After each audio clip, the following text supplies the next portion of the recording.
আসসালামু আলাইকুম সুপ্রিয় দর্শক, শুভেচ্ছা জানবেন। ইরানের সঙ্গে যুক্তরাষ্ট্রের একটা দীর্ঘস্থায়ী যুদ্ধবিরতি অথবা যুদ্ধটা বন্ধ করার জন্য দ্বিতীয় ধাপের আলোচনা কখন হতে পারে? সেই আলোচনায় ইরান কি ধরনের সুবিধা করতে পারে এবং এই যে যুদ্ধবিরতি হলো তাতে কার লাভ হলো, পরিস্থিতি কোন দিকে যাচ্ছে? বিশেষ করে লেবাননের সঙ্গে ইসরায়েলের যে একটা যুদ্ধবিরতি হলো ১০ দিনের, যা কার্যকর হয়েছে, তারপর এখন ইরান যুদ্ধের পরিস্থিতিকে আমরা কি ভিন্ন চোখে দেখব কিনা, এই সব প্রশ্নের জবাব খুঁজবো এই কন্টেন্টে। আমি আনোয়ার সাদি আপনাদের সঙ্গে আছি। মার্কিন প্রেসিডেন্ট ডোনাল্ড ট্রাম্পের জন্য এই যুদ্ধবিরতিটা একটা মোটামুটি ভাবে সুবিধাজনক অবস্থান। কেন? কারণ হলো যে ইরান দীর্ঘমেয়াদী যুদ্ধ করতে জানে, তাদের সেই সামর্থ্য রয়েছে। আবার ধরুন, সবাই মিলে যে কথাটি বলা হচ্ছিল যে যুক্তরাষ্ট্র এবং ইসরায়েলের হামলার মুখে যদি এই শাসন ব্যবস্থা টিকে থাকে তাহলে সেটি ইরানের জন্য জয়। সুতরাং ইরান কিন্তু সেই জয় দেখিয়েছে এবং যুদ্ধটা যতই চলতে থাকতো ততই সেটি যুক্তরাষ্ট্রের জন্য খারাপ হতে থাকতো। সুতরাং সেই হিসাবে ডোনাল্ড ট্রাম্প একটা যুদ্ধবিরতি করতে পেরেছেন এবং আলাপ আলোচনার মধ্য দিয়ে তিনি একটা সমাধানে পৌঁছাতে পারবেন, এরকম একটা মনোভাব বা এরকম একটা ইমেজ তিনি এখন তৈরি করতে চাচ্ছেন। ফলে ডোনাল্ড ট্রাম্পের সর্বশেষ যে কথাগুলো সেগুলো যদি দেখেন, আপনারা দেখবেন ডোনাল্ড ট্রাম্প বলছেন যে যদি দুই পক্ষ একমত হয়ে যায় তাহলে তিনি পাকিস্তানে যাবেন চুক্তি স্বাক্ষর করার জন্য। তিনি মনে করেন যে তিনি চুক্তির খুব কাছাকাছি রয়েছেন, মানে ইরান এবং যুক্তরাষ্ট্র এখন একটা চুক্তি হয়ে যাওয়ার কাছাকাছি জায়গাতে চলে এসেছে। আবার ইরান বলেছিল যে পাকিস্তানের প্রথম দফায় যে ইসলামাবাদ টকস হয়েছে তখন তারা একটা চুক্তি করার দ্বার প্রান্তে চলে গিয়েছিল, একটা মানে সমঝোতা হয়েই গিয়েছিল প্রায়। কিন্তু তখন যুক্তরাষ্ট্রের ভাইস প্রেসিডেন্ট জেডি ভ্যান্স তিনি এই আলোচনা একমত হয়নি বলে, কোনো চুক্তি হয়নি বলে আলোচনা ফেলে রেখে তিনি চলে গিয়েছেন। এখন বেশ কিছু বিষয় ইতিবাচক আছে। এই যেমন ধরুন, লেবাননের সঙ্গে ইসরায়েলের যে একটা যুদ্ধবিরতি হলো, এই যুদ্ধবিরতি ইরান চাইছিল এবং ইরানের স্পিকার গালিবাফ তিনি বলছেন যে লেবাননের এই যুদ্ধবিরতি ইরানের যুদ্ধবিরতির সঙ্গে সমন্বিতভাবে নিতে হবে, অর্থাৎ একই চুক্তির আওতায় এই যুদ্ধবিরতি হয়ে যেতে হবে। অর্থাৎ ইরান এখানে তার লেবানিজ যে ভাইরা রয়েছে তাদেরকে ছেড়ে একা একা যুদ্ধবিরতিতে চলে যাবে এবং তাদের প্রক্সি হিজবুল্লাহকে যুদ্ধে রেখে দিবে, হামলার মুখে রেখে দিবে। এই বিষয়টি ইরান করছে না, সুতরাং ইরান এটি সাধুবাদ জানাচ্ছে। ফলে ইরানের সঙ্গে যুক্তরাষ্ট্রের আলোচনা একটু সহজ হয়ে গেল।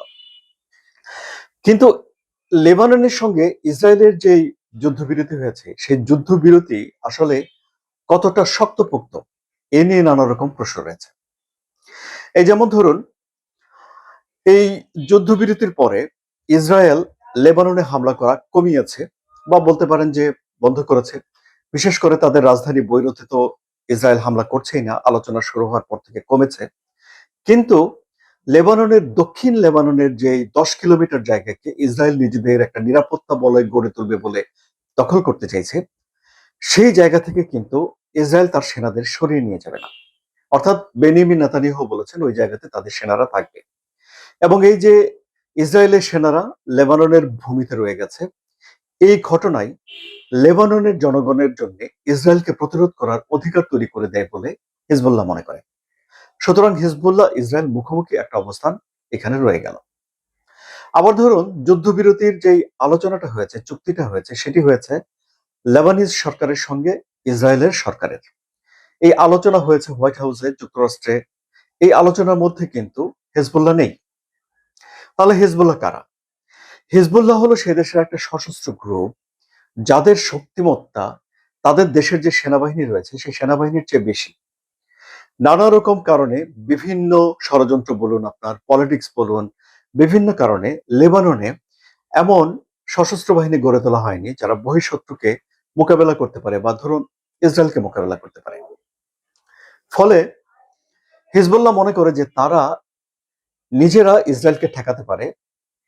এখন এই সেনাবাহিনীর উপরে বা এই সরকারের উপরে দায়িত্ব পড়ছে যে হিজবুল্লাহকে নিরস্ত্র করা, মানে তাদের হাতে কোনো অস্ত্র থাকবে না, তারা অস্ত্র ছাড়া একটা সংগঠনে পরিণত হবে, অথবা হিজবুল্লাহ থাকবে না, এরকম একটা পরিস্থিতি সে দেশের সরকার করবে, এটিতে তারা ঐক্যমত হয়েছে ইসরায়েলের সঙ্গে। কিন্তু হিজবুল্লাহ তো মনে করে যে তারা আসলে শক্তিশালী, সুতরাং তারা নিজেরাও অস্ত্র ত্যাগ করতে চায় না। ফলে এখানে কিভাবে এই প্রবলেমটার একটা সলিউশন হবে তা কিন্তু স্পষ্ট নয়। এখানে কিন্তু একটা সমস্যা রয়েই গেল। আবার ধরুন, এই যে যুদ্ধবিরতির ঘোষণা দিয়েছেন মার্কিন প্রেসিডেন্ট ডোনাল্ড ট্রাম্প, তিনি ঘোষণা করছেন লেবানন এবং ইসরায়েলের মধ্যে যুদ্ধবিরতি। ফলে এখানে কূটনৈতিকভাবে এমনিতেই যুক্তরাষ্ট্র ইসরায়েলকে সহযোগিতা করে, কিন্তু ইসরায়েলের পররাষ্ট্র নীতিটা ডোনাল্ড ট্রাম্পের আওতায় চলে যায়, এরকম একটা ব্যাখ্যা রয়েছে। ফলে ইসরায়েলের ভেতরে একটা অংশের কিছু ক্ষোভ বিক্ষোভ রয়েছে এই যুদ্ধবিরতির বিষয়ে। কিন্তু তারপরেও ক্ষোভ বিক্ষোভ যাই থাকুক না কেন, এখানে কিন্তু একটা যুদ্ধবিরতি হয়েছে আমরা দেখতে পাচ্ছি, যা ইরানের যুদ্ধবিরতির সঙ্গে মার্চ করে যায়। সুতরাং এখানে একটা ইতিবাচক দিক রয়েছে। আবার ধরুন, ইরানকে পরবর্তী দফায় আলাপ আলোচনায় প্রস্তুত করার জন্য, সম্মত করার জন্য আর নেগোসিয়েশন করার জন্য ইরান সফর করেছেন পাকিস্তানের সশস্ত্র বাহিনীর প্রধান, মানে তিনি প্রতিরক্ষা প্রধানই বলতে পারেন আপনারা, ফিল্ড মার্শাল আসিম মনির। তিনি আব্বাস আরাকচির সঙ্গে কথা বলেছেন, তিনি বাঘের গালিবাফের সঙ্গে কথা বলেছেন, এবং মোটামুটি ভাবে আমরা বুঝতে পারি যে যুক্তরাষ্ট্রের যে শর্তগুলো রয়েছে এবং ইরানের যে শর্তগুলো রয়েছে, যে শর্তগুলো কাছাকাছি তারা আসতে পারছে না, সেখানে একটা ব্রিজ তৈরি করার জন্য আসিম মনির ব্যাপক কথাবার্তা বলেছেন, এটি আমরা দেখতে পাই। আবার ধরুন, ইরান যুক্তরাষ্ট্র এবং ইসরায়েলকে মোকাবেলা করে তার সামর্থ্যের যে প্রমাণ দিয়েছে। অর্থনৈতিকভাবে ধরুন দেশটির অবস্থা নাজুক, তাদের অবস্থা খারাপ, ধ্বংস হয়েছে অনেক কিছু, কিন্তু তারপরেও তাদের শক্তি কমেনি। অন্তত তারা নিজেদেরকে এখনো শক্তিশালী হিসেবে বিশ্বের সামনে উপস্থাপন করেছে। ফলে ধরুন, আজকে যদি যুদ্ধটা বন্ধ হয়ে যায়, তাহলে মধ্যপ্রাচ্যে একটা বিরাট শক্তি হিসেবে ইরানের উত্থান ঘটে। এটিকে মধ্যপ্রাচ্য এবং ওই এলাকার সংশ্লিষ্ট যে শক্তিগুলো রয়েছে, যেমন ধরুন তুরস্ক, যেমন ধরুন সৌদি আরব, যেমন ধরুন সংযুক্ত আরব আমিরাত, আবুধাবি, কিংবা ধরুন সৌদি আরব, তারা কি চাইবে যে ইরান শক্তিশালী একটা শক্তি হিসেবে এখানে থাকুক এবং বাকি দেশগুলো ইরানের কাছে ম্রিয়মাণ হয়ে থাকুক, পদাবনত হয়ে থাকুক? ফলে তাদের একটা চাওয়া থাকতে পারে, একদম কমন হিসেবে বোঝা যায় যে যে যুদ্ধ ইসরায়েল এবং যুক্তরাষ্ট্র শুরু করেছে, এই যুদ্ধটা যেন তারা শেষ করে, অর্থাৎ ইরানকে যেন একটা দুর্বল রাষ্ট্রে পরিণত করে ফেলে, এটি তারা চাইতে পারে। সুতরাং যদি তাদের চাওয়া এটি থাকে, মধ্যপ্রাচ্যের কোনো কোনো দেশের, মানে আমি স্পষ্ট করে বলছি না যে কোনো একটা দেশ এটি চাইতেই পারে, এটি ধরুন আলোচনার খাতিরে আমরা ধরে নিই যে যদি তাদের এমন চাওয়া হয়ে থাকে, তাহলে তো সেই চাওয়াটা কিভাবে এই চুক্তির পক্ষে আনা যায়, তার জন্য ব্যাপক আলাপ আলোচনা দরকার। এবং আমরা দেখতে পেলাম যে পাকিস্তানের প্রধানমন্ত্রী শেহবাজ শরীফ তুরস্ক, আবুধাবি, সৌদি আরব সফর করেছেন।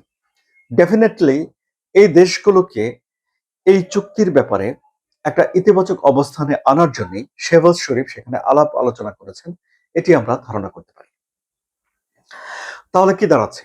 তাহলে দাঁড়াচ্ছে যে দ্বিতীয় দফায় একটা বৈঠক মোটামুটি ভাবে হবে, এবং সেই বৈঠকে ডোনাল্ড ট্রাম্প আশা করছেন যে একটা চুক্তি হতে পারে, কারণ যুদ্ধটা ডোনাল্ড ট্রাম্প বন্ধ করতে চান। তো এখানে যেসব বিষয়ে চট করে একটা মীমাংসা হয়ে যেতে পারে, সে বিষয়গুলোর মধ্যে ধরুন আপনার যুক্তরাষ্ট্রের সবচেয়ে বড় মাথা ব্যথা কি? সবচেয়ে বড় মাথা ব্যথা হলো যে ইরানের নিউক্লিয়ার প্রোগ্রাম। সো ইরান যদি ইউরেনিয়াম সমৃদ্ধ করা থেকে বিরত থাকে, তাহলে কিন্তু এখানে একটা সমাধান হয়ে যায়। এখন ইরান যদি ইউরেনিয়ামকে সমৃদ্ধ না করে, তাহলে ইরানের কোনো ব্যবসায়িক ক্ষতি হবে না, টাকা পয়সার অভাব হবে না, দেশের জনগণের জন্য দুর্ভোগ নেমে আসবে না। কিন্তু যদি ইরান ইউরেনিয়াম সমৃদ্ধ করা থেকে সরে আসে, তাহলে তারা একটা অধিকার থেকে সরে আসে, তাদের সার্বভৌমত্ব কিছুটা ক্ষুণ্ণ হয়। এটি হলো গিয়ে ঘটনা। ফলে যুক্তরাষ্ট্র চায় যে ইরান ২০ বছর ধরে ইউরেনিয়াম সমৃদ্ধ করা বন্ধ রাখুক। ইরান হয়তো চায় না সেটি ৫ বছরের জন্য হোক, ৫ বছরের জন্য বন্ধ রাখা হোক। যুক্তরাষ্ট্র চায় যে ইরান একদম ইউরেনিয়াম সমৃদ্ধ করবেই না। ইরান চায় কিছুটাও হলেও ইউরেনিয়াম সমৃদ্ধ করার ক্ষমতা তাদের হাতে থাকুক, এবং যে সমৃদ্ধ ইউরেনিয়াম রয়েছে ৪৫০ কেজি, যা ৬০% পর্যন্ত সমৃদ্ধ আছে, ৯০% পর্যন্ত সমৃদ্ধ করা গেলে পারমাণবিক অস্ত্র তৈরি করা যায়। তো ইরান তো পারমাণবিক অস্ত্র তৈরি করতে চায় না, আগেই বলে রেখেছে। সুতরাং এই ইউরেনিয়ামকে তারা এখন এর মান কমিয়ে আনতে চায়, 3% নামিয়ে ফেলতে চায় বা আরো কমাতে চায়, যা দিয়ে অস্ত্র তৈরি করা যাবে না। কিন্তু যুক্তরাষ্ট্র আবার ইরানের হাতে এই ইউরেনিয়াম রাখতে চায় না, ভরসা পায় না। যুক্তরাষ্ট্র মনে করে এই ইউরেনিয়াম তুলে নিয়ে যাবে যুক্তরাষ্ট্রে। সো অনেকে আবার বুদ্ধি দেয় যে অন্য দেশে চলে যায়। এখানে রাশিয়ার প্রসঙ্গ চলে আসে। কেউ কেউ মনে করেন যে রাশিয়াতে এই ইউরেনিয়াম চলে যেতে পারে। ফলে এখানে ইউরেনিয়াম নিয়ে যুক্তরাষ্ট্রের সঙ্গে যে আলাপ আলোচনা, সেই আলাপ আলোচনায় একটা সমাধানে ইরান চলে যেতে পারে এটি ধারণা করা যায়, এবং যুক্তরাষ্ট্র একটা সমাধানে আসতে পারে ধারণা করা যায়। তাহলে কিন্তু যুক্তরাষ্ট্র এবং ইরান বলতে পারবে যে তারা একটা অর্জন করেছে যুক্তরাষ্ট্র, বা ইরানও বলতে পারবে যে একটা সমঝোতাতে গেছে। এই বিষয়টি হয়। কিন্তু ইসরায়েলের জন্য তো বিষয়টা ভিন্ন রকম। কারণ ইরান যে মিসাইল তৈরি করে, সে মিসাইলের আওতার ভেতরেই এই ইসরায়েলের অবস্থান রয়েছে। সুতরাং নেতানিয়াহু চান যে মিসাইল নিয়েও যেন একটা নিষেধাজ্ঞা আরোপ করা হয়।